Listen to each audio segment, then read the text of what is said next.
고맙습니다. 다윗에 대한 설교가 이제 오늘까지 마치게 됩니다. 베드로 사도의 설교가 오늘까지 이어지죠.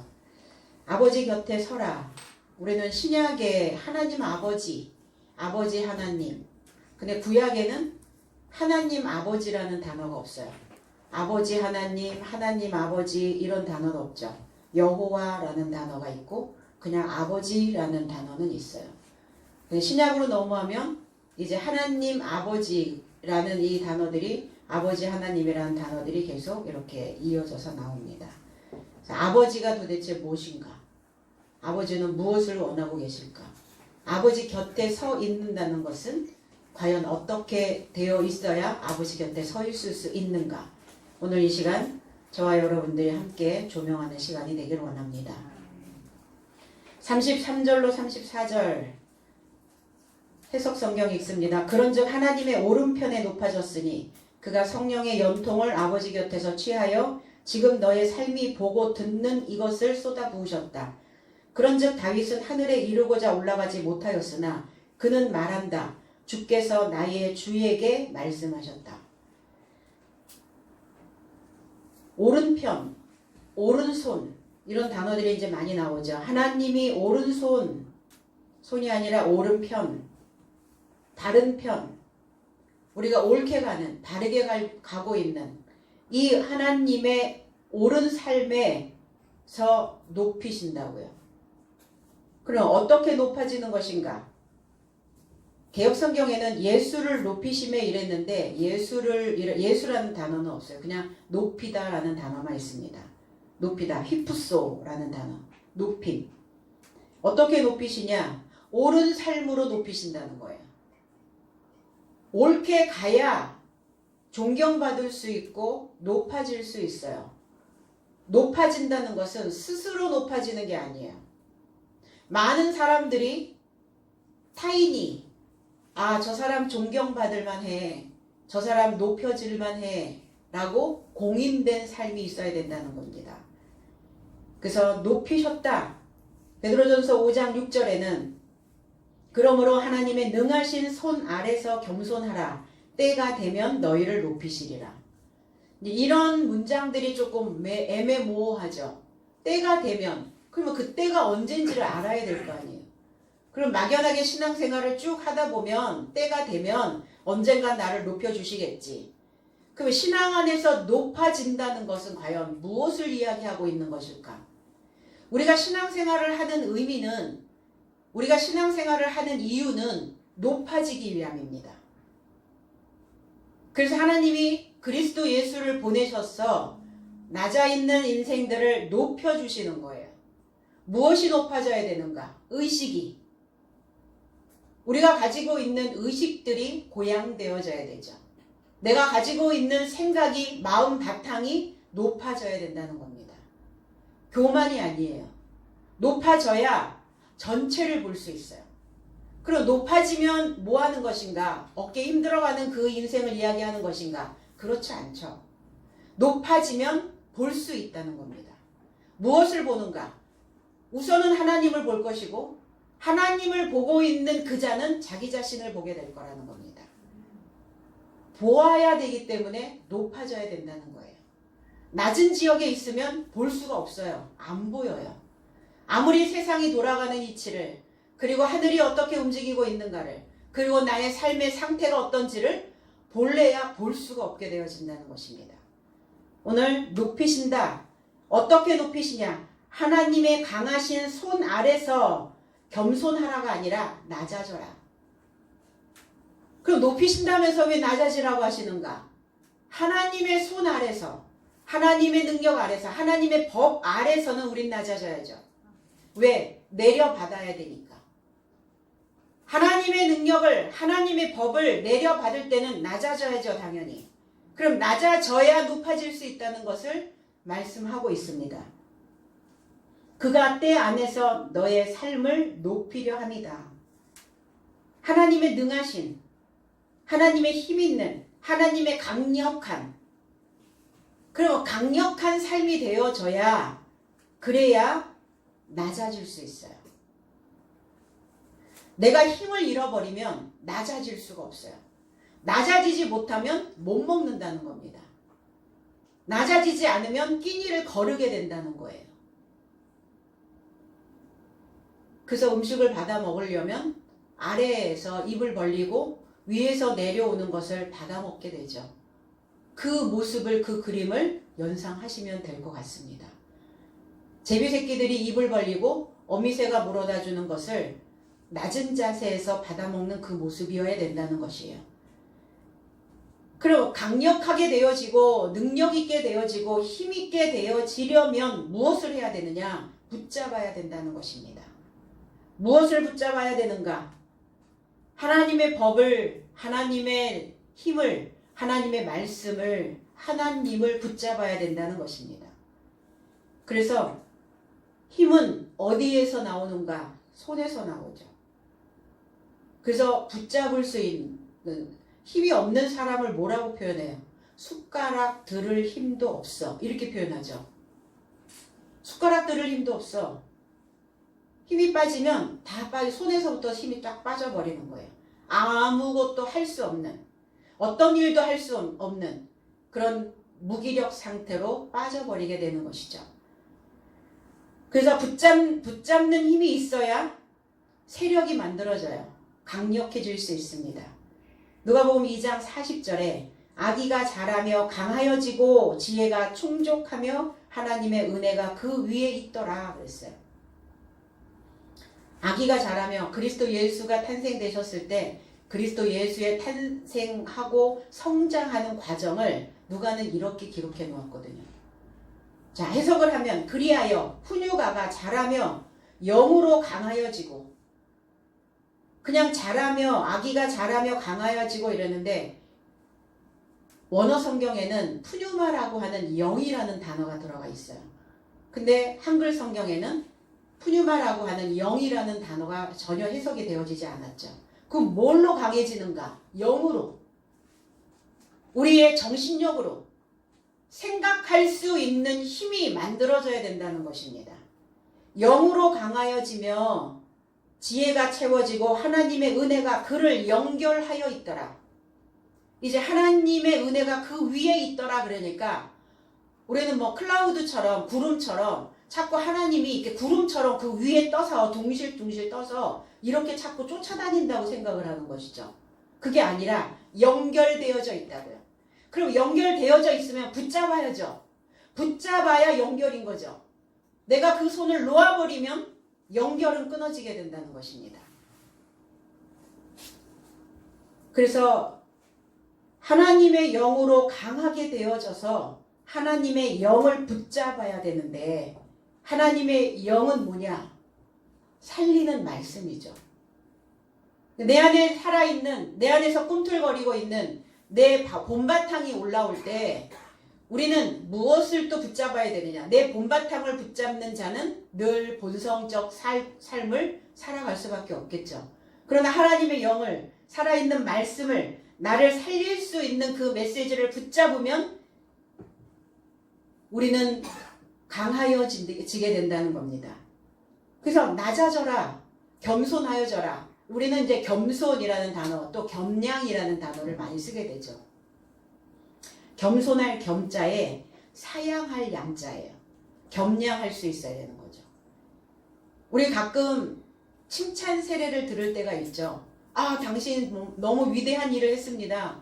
아, 당신같이 영웅적인 일을 이렇게 어떻게 하셨습니까? 이럴 때 사람들은 대부분 어때요? 아, 제가 이렇게 뛰어나게 무엇인가 훌륭하고 제 본바탕이 제가 가지고 있는 그 모든 능력이 너무 뛰어나서 그렇습니다. 이렇게 말하지는 않죠. 사양한다는 거예요. 어떻게 사양하느냐? 아, 별 말씀을요. 이렇게 하죠. 아, 과찬의 말씀입니다. 제가 아직은 배울 것이 많은 부족한 사람입니다. 이렇게 그 사람의 말을 사양한다. 그래서 사양할 양자, 겸량한다 이렇게 표현을 합니다. 겸량지덕이라는 그런 사자성어가 있죠. 근데 때 안에서 이렇게 때, 이게 카이로스라고 하는 단어예요. 엔 카이로스. 그 때 안에서. 그럼 어떤 때? 때가 됐어. 때가 가까이 왔어. 이런 표현들을 상당히 많이 하죠. 이제 드디어 때가 됐어. 내가 나타날 때가 됐어. 마지막 때가 됐어. 이런 때라는 단어를 어떤 정해진 시기를 이야기하고 있죠. 우리는 분명 정해진 시기를 살고 있어요. 무한하지는 않죠. 이 땅의 삶이 자 100년 아니면 200년 자 100년을 살죠. 뭐 120까지는 나왔습니다. 125세까지도. 그런데 그 이후에 우리가 200년을 살고 300년을 살지는 않아요. 우리는 정해진 기한이 있는 것처럼 신앙 안에서도 우리가 성장해야 되는 성장의 폭이 정해져 있다는 거예요. 그 기한까지 우리 분명히 신앙의 그 목적지까지 그 안에 가야 된다는 것입니다. 세워라 내워라 갈 수는 없는 거예요. 그 때가 될 때까지 거기 정해진 그 시기 안에 분명히 거기에 도착해 있어야 되는 것입니다. 그럼 이 때라고 하는 것은 주어진 거예요. 나에게 주어진 시간, 나에게 주어진 기회, 나에게 주어진 시기.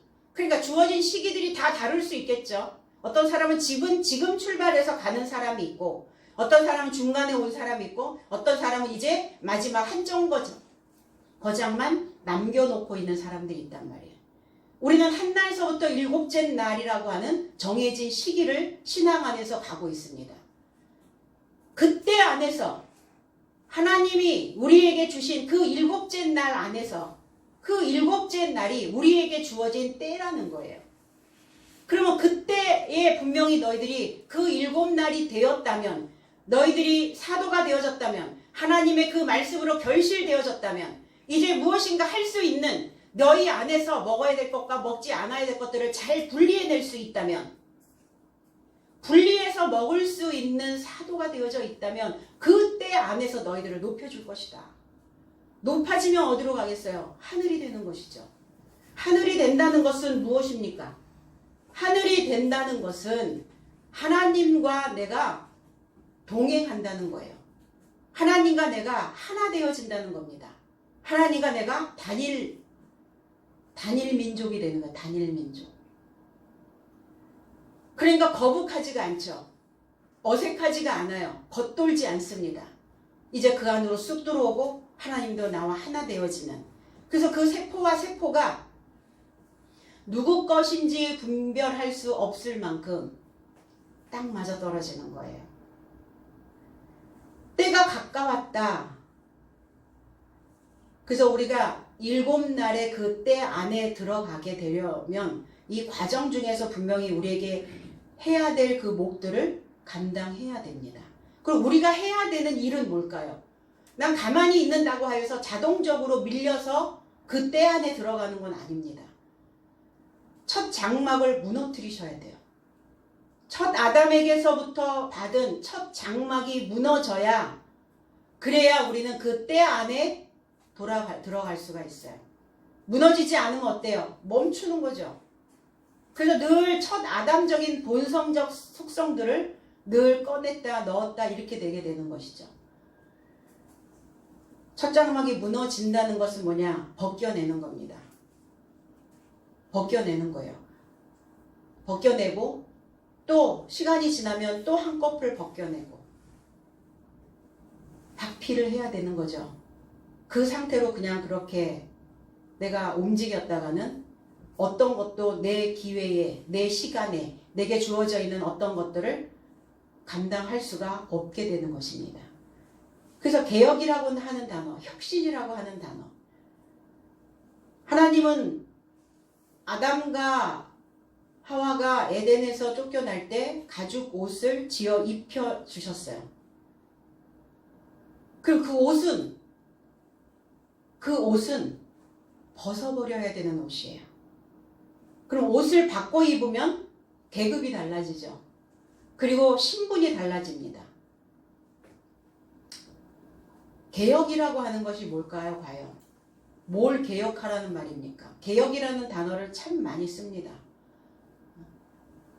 나 자신을 두드려서 고치는 거예요. 두드려야 돼요. 두드리지 않으면 껍질이 벗겨지질 않아요. 착 달라붙어 있거든요. 너무나 밀착되어져 있는 그 첫 아담에서 받은 그 본성들이 잘 안 벗겨져요. 그러니까 뭐 하셔요? 두드려야죠. 두드리면 어떻게 됩니까? 공기층이 만들어지죠. 공기층이 만들어져서 떠야 그래야 쫙 벗겨낼 수 있다는 겁니다.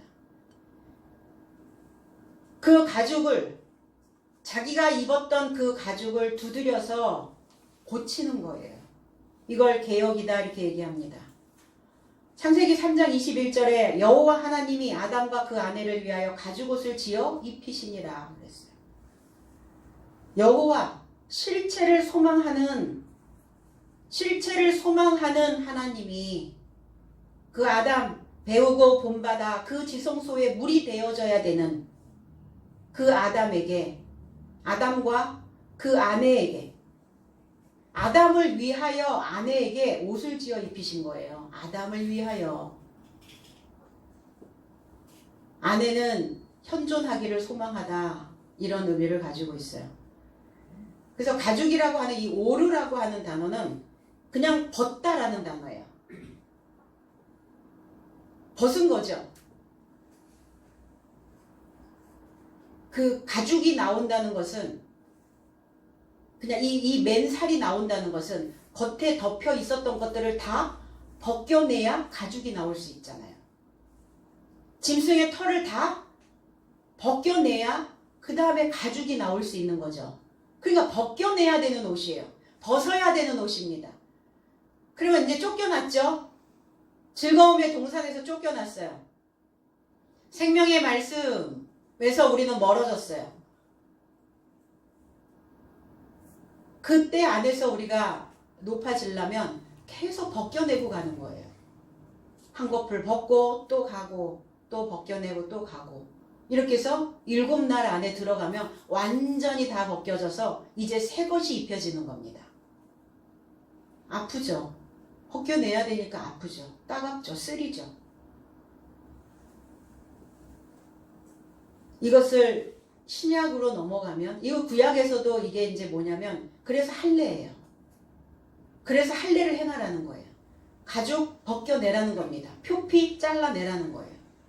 잘못된 생각으로 둘러싸 있다면 잘못된 사상이 우리를 둘러 입고 있다면 벗겨내셔야 된다는 거예요. 힘들죠? 잘 안 되죠?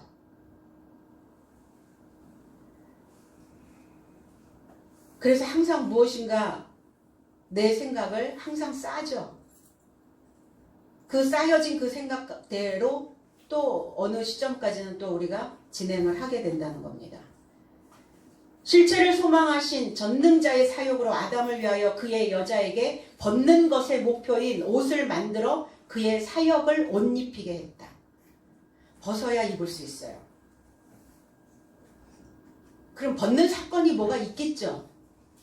우리의 삶 속에서 그냥 맨숭맨숭 가게 하시지는 않는다는 것입니다. 살아있기 때문에 이 말씀을 듣고 있기 때문에 분명히 공기층을 만드시려고 벗어야 되는 그 사건을 우리에게 던져주신다는 겁니다. 그럼 벗을 때 확 벗어야 돼요. 그 사람들 뭐 하죠? 왁싱 하죠. 왁싱을 할 때 어때요? 이렇게 붙여놓고 테이핑 같은 거 붙여놓고 어때요? 살살살 뜯나요? 확 뜯나요? 살살살 잡아 뜯어요? 그렇게 하면 더 따갑고 더 아파요. 그러니까 어때요? 딱 붙여갖고 쫙 뜯어내는 거죠. 그냥 순간에 막 이러지만 그게 훨씬 더 고통을 최소화시킬 수 있는 방법이에요. 그렇게 뜯으시라고요. 조금씩 찔끔찔끔 뜯어내시지 말고. 안 뜯겨지는 이유가 뭘까요? 못 벗겨지는 이유가 뭘까요? 탓해서 그래요. 탓. 누구 탓은 없어요. 남이 탓 없어요. 다 내 몫이에요. 남이 탓을 하면 벗겨지질 않아요. 그래서 다른 사람 털만 뽑으려고 하지 내 털은 안 뽑으려고 한다니까. 그러니까 그 상태로 있으니까 어때요? 새 옷을 못 입게 되는 겁니다. 덮여 있잖아요. 벗지 못하고 덮여 있으니까 어때요? 답답한 거예요. 덮여 있으니까 어때요? 소경입니다. 보지 못해요. 안 보여요. 누구만 보여요? 건너편에 있는 사람만 보이죠. 밖에 있는 사람만 보여요. 그래서 그 소경의 때에서 나의 때를, 나의 법은 법고 내 법이 아니라 우리는 하나님의 법이어야 되죠. 하나님의 법으로, 그리스도의 법복으로 우리는 다시 입어야 되는 그 때가 되었다는 겁니다. 그래서 큰 나를 위해서, 위대하여져야 되는 나를 위해서 작은 나를 벗어버려야 됩니다. 독립투사들의 어떤 묘비명에 이 문구가 적혀 있었어요. 큰 나를 위해 작은 나를 바치다. 가슴에 확 와닿더라고요. 우린 그럼 신앙 안에서 위대해져야 되는, 높아져야 되는, 하나님과 동등됨을 입어야 되는 그 큰 나를 위해서 작은 나는 과감하게 오늘 벗어버려야 될 줄로 믿습니다. 그때라는 거예요. 벗고 또 그 다음으로 가고, 또 벗고 또 그 다음으로 가는 거예요. 여섯째 날, 일곱째 날에 들어가서 한꺼번에 묵은 거 다 벗는 게 아니에요. 벗고 가고 또 벗고 가고 이렇게 가는 것이죠. 그래서 회전문 신앙 되지 마시고, 회전문. 처음에 회전문이 만들어졌을 때 어땠어요? 많은 사람들이. 문에 들어가기는 했는데 어떻게 나가야 되는지 모르니까 그 안에서 계속 또 돌고 또 돌고 또 돌고 계속 도는 거예요. 이게 회전문 신앙이에요. 이게 회전문 삶이에요. 우리는 어디를 향하여? 달레트를 향하여, 지성소문을 향하여 가야 되는 거죠. 그 문으로 가기 위한 준비를, 그리고 그 문으로 가기 위한 무장을, 그리고 그 문으로 가기 위한 벗음을 시작해야 되는 때가 되었다는 겁니다. 그래서 벗은 그 날 안에서 높아지고, 그럼 아래에 있다가 지하에 있다가 하늘만큼 높아지게 하시겠어요? 높아지는 것도 단계별로 높아지는 거죠. 갑자기 올라가면 어떻게 되겠어요? 현기증 나서 못 살걸요. 그러니까 그 1단계에서 벗기면 그 2단계, 2단계에서 벗겨지면 3단계, 이렇게 단계별로 올라가게 되는 거예요. 높아지게 되는 겁니다. 하늘처럼 높아져야 깊어져요. 왜 늘 얄팍할까? 왜 늘 얕은 물일까? 왜 어린아이가 노는 그 유아풀장에서 맨날 노를까?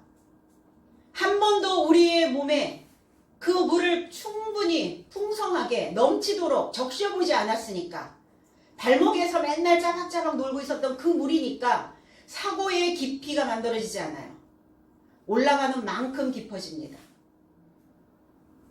나의 물은 얼만큼 측량이 가능할까? 발목? 아니 무릎? 허리? 아니면 어깨? 아니면 그 물이 상일하여 이제 그 물에서 놀 수 있을 만큼? 그래서 많이 생각해야 해요. 그래서 숙고라는 단어들을 우리는 늘 쓰죠. 숙고하고 걸러내고. 그래서 충분히 숙고한 것들을 또 뱉어내고, 그 생각하는 과정들이 나를 벗기는 과정이에요. 그래서 탈피를 하지 않으면 늘 꺼끌거리는 것이 돌아다녀요. 꺼끌거려요. 탈피를 하면, 벗겨내면 그 안에 부드러운 것이 나옵니다. 그래서 그 부드러운 것을 나도 먹고 내 주변에게도 뿌려주고, 그래야 좀 하나님의 모양으로 근접해 가지 않겠습니까? 하나님을 믿는데 하나님의 닮은 꼴은 1도 없어. 이러면 지금 박피가 안 되고 있는 거죠. 여전히 털옷 입고 다니는 거예요.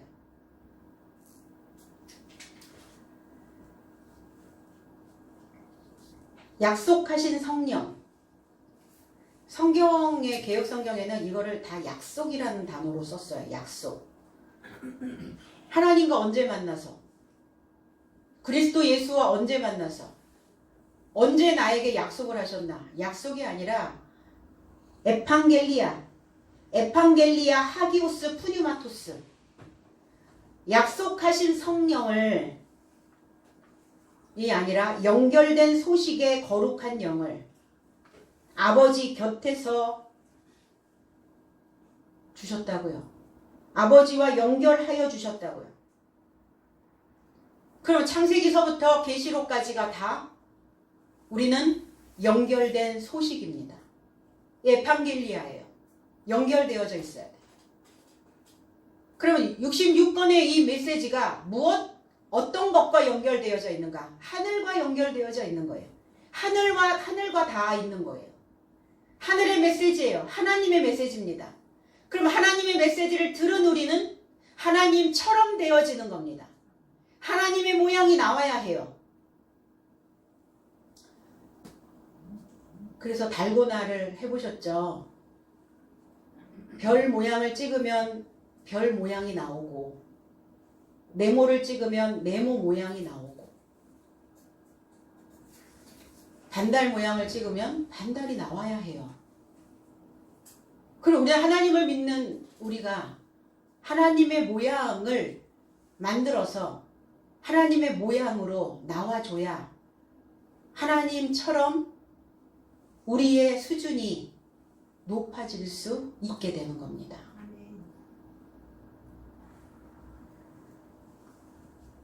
그래서 아버지 곁에서 이 연결된 소식이 그냥 자동적으로 들어오는 게 아니라 들려지는 이 소리를 여러분들이 쟁취하셔야 된다는 거예요.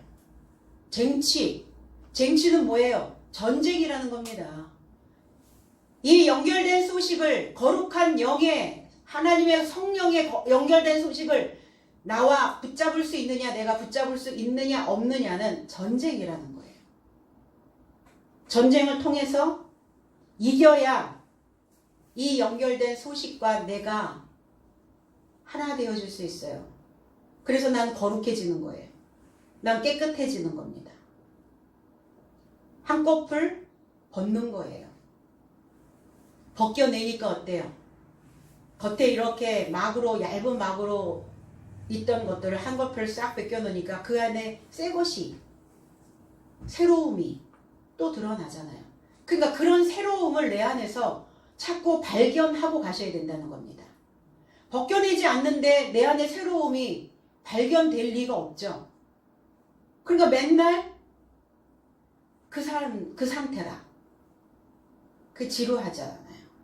재미없잖아요. 아버지 곁에 있다는 건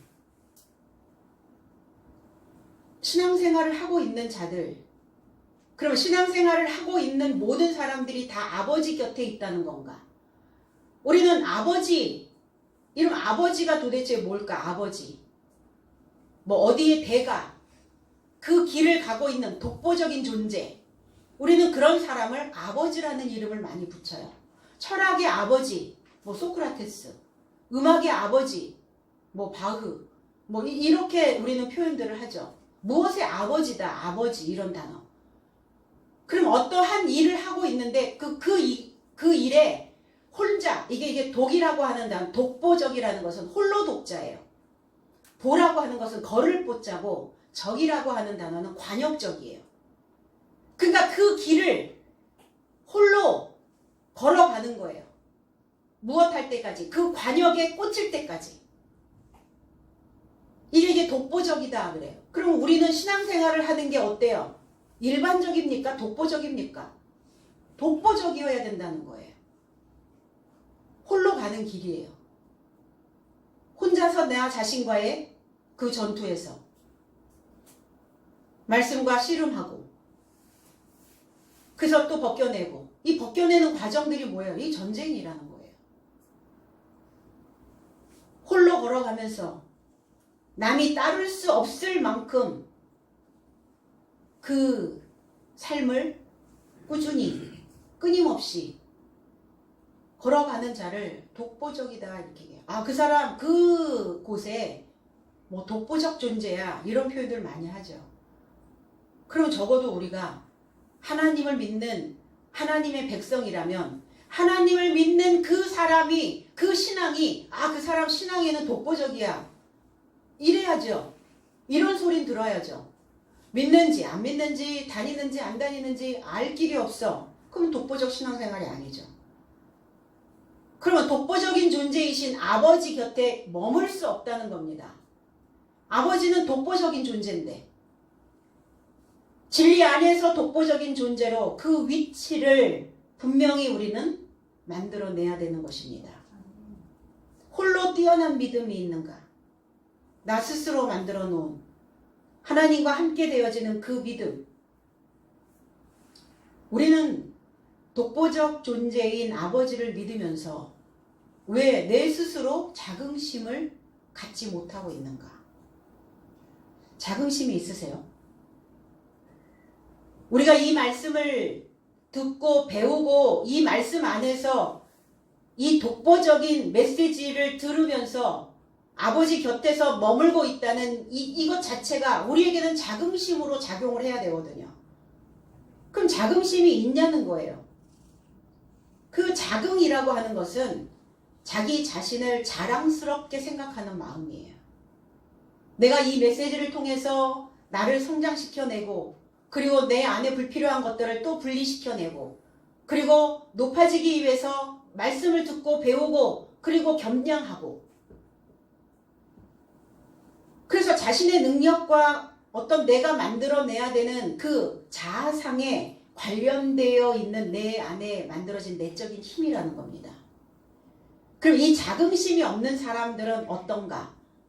타인의 판단에 타인의 어떤 메시지에 상당히 많은 영향으로 흔들리죠. 누군가 나에게 어떤 메시지를 누군가 어떤 나에게 핀잔을 탓을 하는 이런 소리를 들으면 어때요? 무너지잖아요. 내면이. 내 속이 무너져 버린다는 거예요. 자긍심이 없어요. 그러시냐고 그러냐고 그렇다고 이러면 됐는데 내 속이 확 얽혀버린다는 거죠.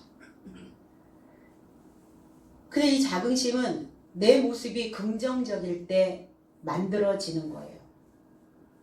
내가 부정적인데 누군가 나에게 부정적인 메시지를 주면 불이 붙어요. 내 모습이 긍정적일 때 타인이 나에게 부정적인 메시지를 줬어도 불이 붙지 않습니다. 그러냐고 그럴 수 있다. 그렇게 생각할 수 있겠다라고. 그렇게 받아치죠. 내 모습이 긍정적일 때 우리는 어때요? 자신감이 생기고 기쁨이 생기죠. 그리고 행복감이 만들어집니다.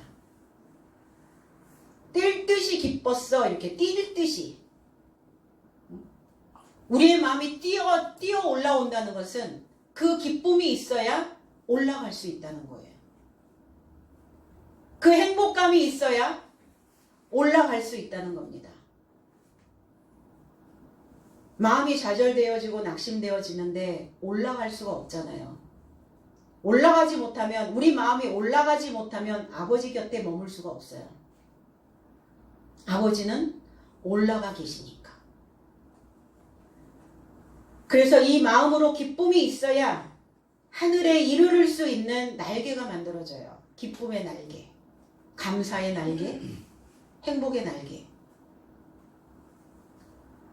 그래야 내가 하늘에 이르러야 하늘에 이르지 못한 하늘에 올라가지 못한 다윗을 구제해낼 수 있다는 겁니다. 다윗은 선지자였음에도 불구하고 하늘에 이르지 못하였다 그랬어요. 하늘에 못 올라갔다고요. 하늘에 이르지 못했다고요. 어디 있다고요? 무덤에 있다고 그러잖아요. 무덤에. 이날까지 다윗의 매장지가 너의 삶 안에 있느니라. 다윗이 어디에 있다고요? 나의 매장지 안에, 나의 매장지, 내 마음 안에, 나의 무덤 안에. 그러니까 내가 의식하고 인식하고 내가 기억해내서 다윗을 하늘로 끌어올리려면 내가 그 하늘의 맛을 본 사람이어야 된다는 겁니다. 하늘이 어디로 가는 건지, 하늘이 어디 있는지 알지 못하는데 하늘로 어떻게 이끌어 올리냐고요. 다윗을. 구약에서 그 무덤 안에 그리스도 안에서 잠자고 있는 자들, 말씀 안에 잠자고 있는 자들, 계명 안에 잠자고 있는 자들. 그러면 살려내려면 어떻게 해야 되느냐? 계명만 가르쳐서는 안 되는 거죠. 말씀만 배워서는 안 되는 거죠. 말씀을 배웠다면 배운 만큼 나와야 해요. 계명이 내 안에 있다면 그 계명만큼 삶이 만들어져야 해요. 그 삶의 사역을, 내 삶을 일할 수 있도록 그 일꾼으로 만들어내야 되는 겁니다. 그래서 배우는 자는 배운다는 것, 계명을 듣는다는 것, 그것만이 다는 아니라는 거죠. 나와야죠. 에크 되어줘야죠. 싹이 나야죠. 그래서 선지자 다윗을 저와 여러분들의 삶에서 하늘로 올라오게 하는 겁니다. 그래서 우리가 보고 들었던 것, 뭘 보고 뭘 들었어요? 우리는 구약에서부터 선지자들의 삶을 보고 들었어요. 그리스도 예수가 오셔서 그분의 삶의 그 공생애 동안 삶의 사역을 어떻게 하셨는지 우리는 보고 들었어요. 뭘 통해서 보았습니까? 말씀을 통해서 보았고 말씀을 통해서 들었어요. 사도들의 삶이 어떠하였는지 우리는 보고 들었어요. 그래서 다윗은 그리스도 예수가 부활에 대한 것을 미리 보고 미리 알고 가고 있다라고 다윗은 그렇게 고백했거든요.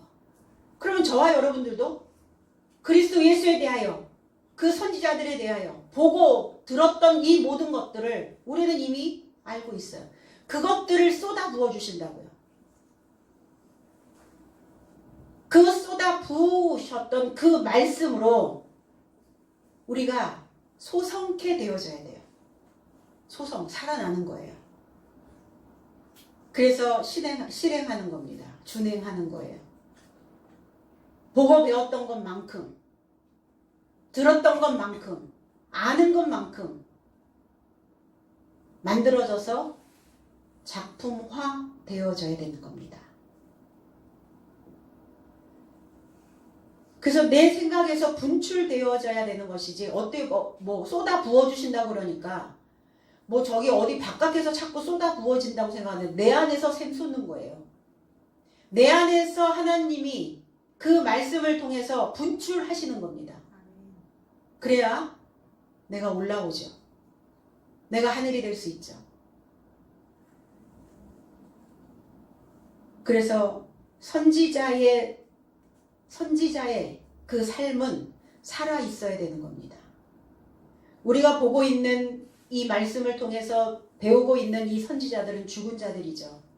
그러나 그 선지자들의 그 사상이, 선지자들의 그 사역이, 선지자들의 그 삶이 내 안에 들어와서 내가 그렇게 살아낼 때 그들이 살아나는 거예요. 그래서 산자의 하나님이라고 하시는 겁니다. 산자의 하나님이라고 했으니까 그 산자로 하나님의 기틀을 만들어내고 연결된 소식을 전하는 소리꾼이 되어져서 그 소리에 실려서 우리의 삶을 그 소리에 실어 하늘로 올라가게 하면 되는 거예요. 그 소리가 저와 여러분들의 삶의 소리가 하늘에 닿아야 해요. 늘 땅으로 꺼지면 안 되죠. 땅으로 꺼지면 누가 좋아해요? 땅으로 꺼지면 사탄이 좋아하죠. 마귀가 얼른 주워 먹죠. 그러니까 어때요? 아이고 내 밥이 왔네 밥. 응? 내 먹거리 왔어. 그래서 그 사단의 생각으로 마귀의 생각으로 먹히는 거예요. 그 생각에서 못 벗어나겠죠. 갈라디아서 2장 20절에 내가 그리스도와 함께 십자가에 못 박혔나니 그런즉 이제 내가 산 것이 아니요 오직 내 안에 그리스도께서 사신 것이라. 이제 내가 육체 가운데 사는 것은 나를 사랑하사 나를 위하여 자기 몸을 버리신 하나님의 아들을 믿는 믿음 안에서 사는 것이라. 이걸 재해석을 하면 내가 그리스도와 함께 십자가에 못 박혔나니 나는 더 이상 살지 못하고 내 안에 그리스도께서 살고 계시니 지금 내가 육체 안에 사는 것은 나를 사랑하사 내게서 초월하도록 나를 위하여가 아니에요. 위하여라는 단어가 아니에요. 휘페르 나를 초월하도록 자신을 넘겨주신 하나님의 아들의 믿음 안에서 사는 것이다. 인간적인 본성, 나의 생각, 내 바탕에 있는 것, 그 생각을 초월하도록 이랬어요. 그럼 내가 가지고 있는 육신적인 생각을 위하여예요? 내 본성을 위하여입니까? 아니라니까요. 그거를 초월하도록 자신을 넘겨주신 하나님의 아들의 믿음 안에서 사는 것이다. 이것을 산다라고 말하는 거예요. 초월해야 사는 거예요. 초월하지 못하면 죽은 자입니다. 그러니까 다 아파요. 살이 바뀌어야 되니까 몸살들이 와요. 그럼 바뀌어져 오죠. 그럼 아픈 만큼 성숙해야 되는데 아픈 만큼 고통을 겪는 사람들이 있어. 그 우리의 아픔은 어떤 것이든 일상에서 주어진 그 어떤 일이든 우리에게 어떤 아픔이 왔다면 분명히 그건 성장통이라 생각하셔야 된다는 겁니다. 그 아픔을 아픔으로 껴안으면 고통이 증가되어질 수밖에 없습니다. 그래서 내 육체 안에 그리스도께서 살고 계신다라는 것을 그 소리가 내 안에서 항상 울려야 해요. 그 울림이 있어야 되는 겁니다. 그 울림이 하늘을 찌르는 거예요. 하늘에 닿는 겁니다. 그 믿음에 끌어오르는 그 열정이 다윗을 나의 하늘에 솟아나게 하는 겁니다. 끌어올라야 되잖아요. 끌어올라야지. 코도 꽂았는데 끌을 기미가 안 보이네. 봤더니 어때요? 연결이 안 된 거죠. 불이 꺼졌어요. 불이 안 켜졌네요. 신앙 안에서 시간 때우기 하지 마셔야 해요. 우리가 살아가는 삶도 마찬가지예요. 내게 주어진 24시간 시간 때우려고 살지는 않잖아요. 그러면 주어진 이 날날 동안에 주어진 이 신앙 안에서 과연 우리가 해야 되는 그 일들은 끌어올라와야 해요. 열정입니다. 열망입니다. 어떤 열망? 하늘에 오르겠다라고 하는 열망이 우리 안에 있어야 되는 것입니다. 이대로 살다 죽으면 한 쌓이기도 한 쌓이는데 뭐가 되겠어요? 하나님의 영이 되겠어요? 더러운 영이죠. 이런 열망이 있어야 가능하다는 겁니다. 다윗 선지자는 하나님을 믿고 있는 내 안에 잠들어 있다는 거 늘 기억하시고 그 말씀에 대한 열망이 하늘에 대한 열망이 그 사랑하는 마음이 있어야 잠자고 있는 다윗을 깨워낼 수 있어요. 다윗은 어떤 자입니까? 사랑하다.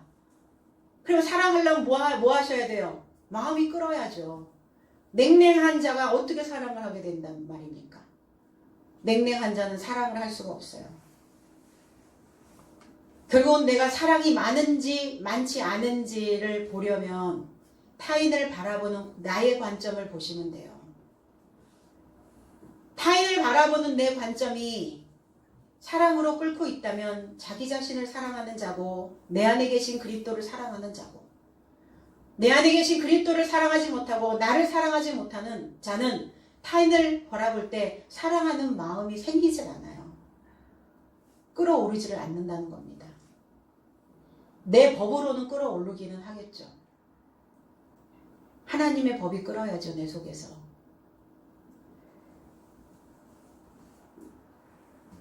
오늘 우리 모두가 다 다윗처럼 그 사랑하는 마음을 끌어내도록 하시기 원합니다.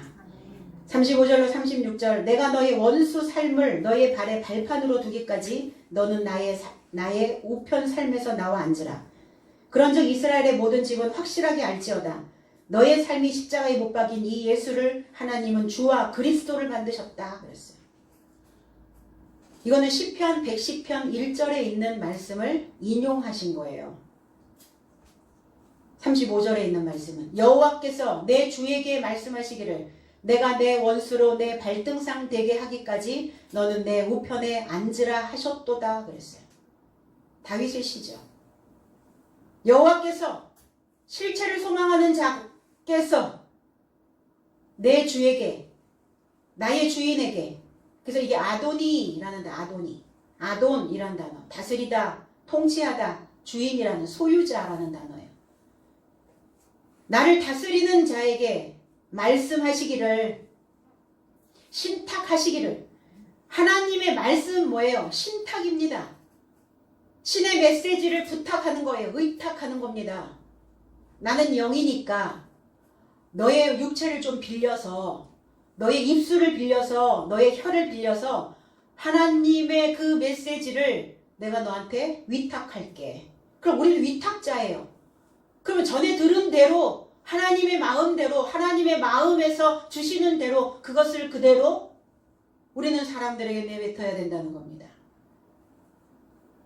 말씀하시기를, 신탁으로 발언하시기를 내가 내 원수로, 원수의 삶을 내 앞에 놓으셨다고요.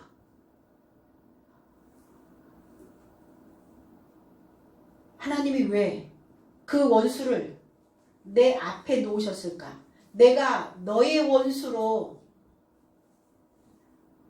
내가라고 하는 이 단어가 쉬트라고 하는 단어인데 적용하다, 놓다, 취하다 그랬어요.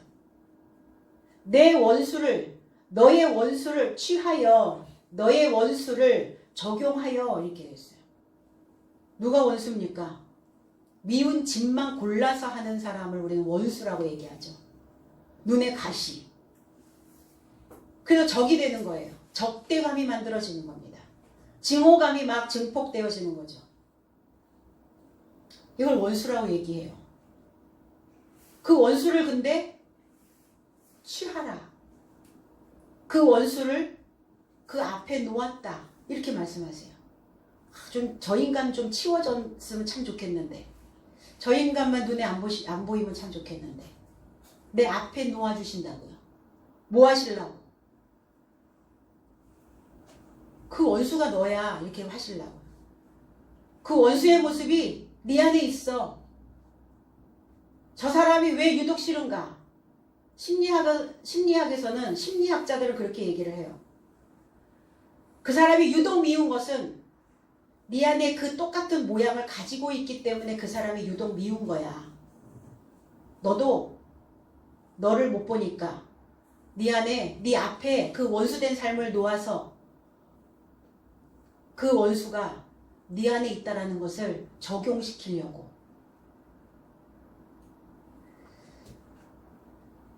콕 집어 얘기하면 상처 안 받으시겠어요? 네가 미워하는 그가 너야. 너와 닮은 꼴이 있으니까 미워. 이렇게 하나님이 콕 집어주시면 얼마나 또 상처 받으시겠어요? 그러니까 이렇게 간접화법으로, 비유적으로 그 앞에 너의 원수를 너의 앞에 네가 취할 수 있도록 뒀어. 그러니까 그 원수를 어떻게 하라고요? 너의 발이 그 발로 등상 그거를 조각내라는 거예요. 그러니까 부지런히 뭐 하셔야 돼요? 발을 단련하셔야죠. 무엇으로? 말씀으로. 성악을 하는 사람들이 어떻게 노래를 하는지 아세요? 배에서 끌어올린다고요? 천만에요. 발끝에서부터 소리를 끌어냅니다.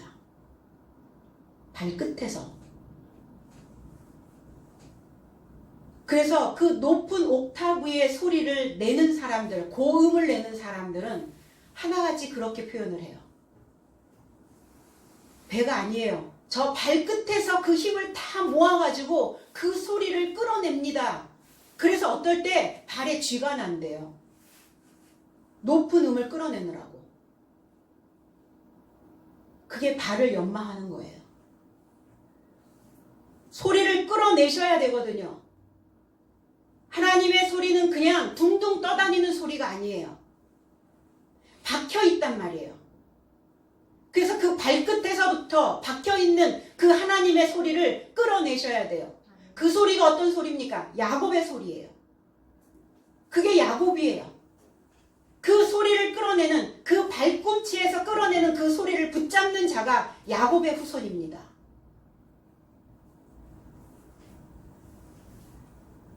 그래야 그 원수된 생각들을 조각낼 수 있어요. 짓밟을 수 있습니다. 그렇게 되기까지 그 원수의 생각들을 조각내서 산산이 부서뜨려서 그거를 먹을 수 있을 때까지. 이 까지라고 하는 단어가 이드라고 하는 단어인데 먹이, 노획물이란 단어예요. 뭐뭐까지가 어떤 범위를 이야기하는 게 아니라 그거를 먹을 수 있어야 된다는 거예요. 그러면 그때야 비로소 내 옳은 삶에 남아있을 수 있다. 나의 옳은 삶에 너는 앉으라. 야샤부라는 단어인데 앉으라가 아니에요. 거주하라. 남아있으라. 바른 쪽에, 확고한 쪽에 그 바른 삶을 가고자 하는, 탓하지 말고 그 원수가 그 사람이 아니라 그 원수된 생각들을 내 안에 두셔서 그 삶을 내가 바라보면서 내 모습을, 내 안에 있는 원수들을 짓밟을 수 있도록, 그것을 먹을 수 있도록 그때까지 남아있으라. 그래서 실체를 소망하는 자가 주인에게 말씀하고 있는 거예요. 내가 주인이 되어줘야죠. 내가 내 생각을 관리할 수 있는, 내 생각을 이끌어낼 수 있는 주인이어야 된다는 겁니다. 그 놓여있는 그 원수를 그 발로 짓밟아서 먹을 때까지 너는 바른 쪽에 남아있으라. 옳은 삶에 남아있으라. 우리의 신앙이, 우리의 믿음이, 저와 여러분들이 이 메시지를 가지고 가고 있는 이 신앙이, 이 교회가 바른 교회고 올바른 것을 가르치는 그 신앙이라고 확신한다면 분명히 남아서 보여줘야 됩니다. 뭘 보여주실 거예요? 아유, 지금 저는 뭐 다 안 되어 있고 할 수도 없고 부족하고. 그러니까 욥에게 그 수앗 사람 빌닷이라고 하는 사람이 욥기서 8장 7절에 보니까 너의 시작은 미약하나 너의 나중은 심히 창대하리라. 이거 개업집에 붙여놓는 성구가 아니라 너의 시작은, 너의 머리는, 네가 생각하는 것은, 너의 머리는 미약하다, 적다.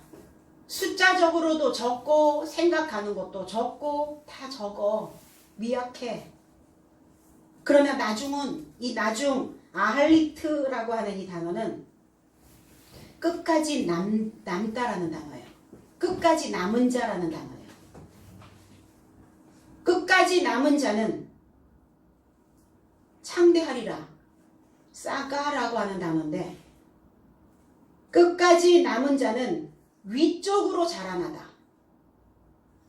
그러니까 뭐 한다고요? 끝까지 남은 자는 나중은 창대하리라가 아니라, 아니 언제 나중에? 나중에 보자는 거 하나도 무섭지 않죠? 아니 맨날 기다리라고 그러시네. 나중까지 견디라고 하시네. 나중이 뭐냐요? 나중. 끝까지 남은 자. 말씀 안에 남은 자. 이 말씀을 붙잡고 연결된 소식과 거룩한 영이 되어져 있는 자. 그리고 내 삶을 통해서 보여줄 수 있는 자. 내가 진정한 신앙인이라고, 올바른 신앙생활을 하고 있는 자라고, 그 안에 남아있는 자는 위쪽으로 자라나게 할 것이다. 우리 이 신앙에 이런 포부를 가지고 가고 있는 겁니다. 지금은 잘 안 되고, 지금은 내 안에 있는 것들을 다 못 벗겨내고, 그렇다 할지라도, 그래서 내 모습을 보니까 한숨만 나오고, 그렇다 할지라도 이것이 옳다라는 것을 인정할 수만 있다면, 이 메시지가 바른 길을 인도할 것이다 라고 하는 확신만 있다면 분명히 끝까지 남아있을 수 있다는 겁니다. 그렇다면 크게 자라게 하시겠죠. 위쪽으로 자라게 하시겠죠. 옆쪽으로 자라는 게 아니라 위로 자라게 한다고요. 수아사람, 작은 골짜기라는 단어예요. 욥이 어때요? 얘기를 하면 말을 안 들어먹어요. 욥의 새 친구, 그 말씀을 가지고 강화시키려고 하는 그 메시지들을 듣지 않아 저항을 합니다. 왜 저항을 하는지 아세요? 나도 힘이 있어. 그래서 저항을 하는 거예요. 나도 힘이 있거든. 왜 사람들의 말을 안 들을까요? 나도 힘이 있다라는 것을 보여주고 싶은 거예요. 그래서 말을 안 듣는 거예요. 그래서 자꾸 저항을 하는 거예요. 소리를 귀담아 듣지 않는 거예요. 욥이에요, 욥. 그러니까 이 수아사람, 머리를 숙이다. 이 작은 골짜기, 깊게 갈라진 틈이라는 뜻이에요. 그러니까 틈을 만드는 거예요. 욥에게. 욥이 벽창호 같은 사람이에요. 얘기를 하면 안 들어먹어요. 저항을 해. 그러니까 막 다 얘기하죠. 나 같았으면 난 벌써 하나님한테 굴복했을 거야. 이렇게 얘기해도 저항. 자기 힘 있는 사람이라는 거죠. 수아사람 빌닷, 다툼의 아들. 다툼을 일으키는 거예요. 왜 다툼을 일으켜야 되나? 다툼이 일어났을 때 그 사람의 본성이 나오거든요. 다툼이 일어났을 때 그것을 어떻게 해결하고 가는지를 보고 가는 거예요. 욥은 기본적으로 틈이 없는 사람이니까 꽉 막혀버렸단 말이에요. 꽉. 들어갈 틈이 없어. 찔러도 피 한 방울 안 날 것 같아. 자기 생각으로 옹골차게 차 있었어요. 그 생각을 뜨시는 거죠, 하나님이. 강화시키는 거예요. 굴복은 하죠. 하나님 앞에 굴복 안 당할 자가 어디 있겠어요. 어떤 상황으로든 하나님은 이 메시지를 배웠고 이 메시지를 들었다면 반드시 옳은 편에 있게 만드십니다. 그리고 그 삶으로 하여금 그것이 옳았다는 것을 보여주게 만드셔요. 그냥 가게 하시겠습니까? 그냥 내 편할 대로, 내 멋대로, 내 맘대로. 그럴 시기는 지났어요. 우린 어린아이가 아니니까. 이제 단단한 식물을, 그 원수 같은 생각들을 씹어 먹을 수 있을 만큼 치아가 이제 나왔거든요. 심히 창대하리라. 창대하는데, 자라게 하시는데, 위로 자라게 하시는데 심히 라는 단어를 썼어요. 메오드라는 단어예요. 긁어모으다, 긁어모으다, 열렬하다 이런 의미예요. 열렬해야 위로 자랄 수 있다고요. 열렬한 사랑. 사랑을 하는데 열렬하지가 않아. 그런 사랑은 없죠. 그래서 원수의 상태는 발 아래 발판 삼으셔야 됩니다. 발판 삼으시고 그 사탄 미워하다, 증오하다, 적대하다 이게 사탄이라고 하는 뜻이에요. 미운 마음, 아 사탄의 생각이구나. 그 짓밟아 줘야죠. 발끝에 힘을 모으시고 발가락 끝에까지 야곱이 되셔서 밟으셔야 됩니다. 그래야 기쁨으로 날개가 만들어져요. 그래야 삶이 행복해질 수 있어요. 대충 밟지 마시고 다시 일어설 수 없도록. 그래서 무엇인가를 우린 밟을 때 어떻게 해야 돼요? 확실하게 밟아줘야지 이렇게 얘기하죠. 내가 그에 확실하게 밟았어 이렇게 얘기하잖아요. 아군 밟지 마시고 적군 밟으시라고요. 밖에서 사탄이 움직이면 바깥으로 이게 나오면 어떻게 돼요? 내 안에 있는 원수의 생각이 바깥으로 나오면 주변에 있는 사람들을 미워하게 돼요. 그리고 증오하게 되고 비난하게 됩니다. 그래서 밖으로 돌아다니지 못하도록 무적행 안에다가 던져서 잠그시고 꽉 임봉하셔가지고 그 생각에 미혹되지 않도록 넣어놓으셔야 돼요. 그래서 내 속의 원수와 싸워서 이기시려면 다윗이 되셔야 돼요. 사랑하는 마음, 사랑스러운 마음. 일도 없어? 사랑스러운 구석을 찾을래야 찾을 길이 없어? 그래도 찾으셔야 돼. 누구 때문에? 나 때문에. 그래서 끓는 가슴으로 열렬하게 그 가슴이 만들어져야 된다는 겁니다. 이스라엘 사람들아 이렇게 얘기했어요. 이스라엘 온 집이 정령할지니. 이스라엘 야사르 플러스 엘이라는 단어예요. 야사르라고 하는 단어는 올바르게 가다. 엘이라는 단어는 전능자라는 단어예요. 전능자로 올바르게 가다. 이게 이스라엘이에요. 전능자의 삶으로 올바르게 가는 옳은 사역을 하는 삶이 이스라엘이라고요.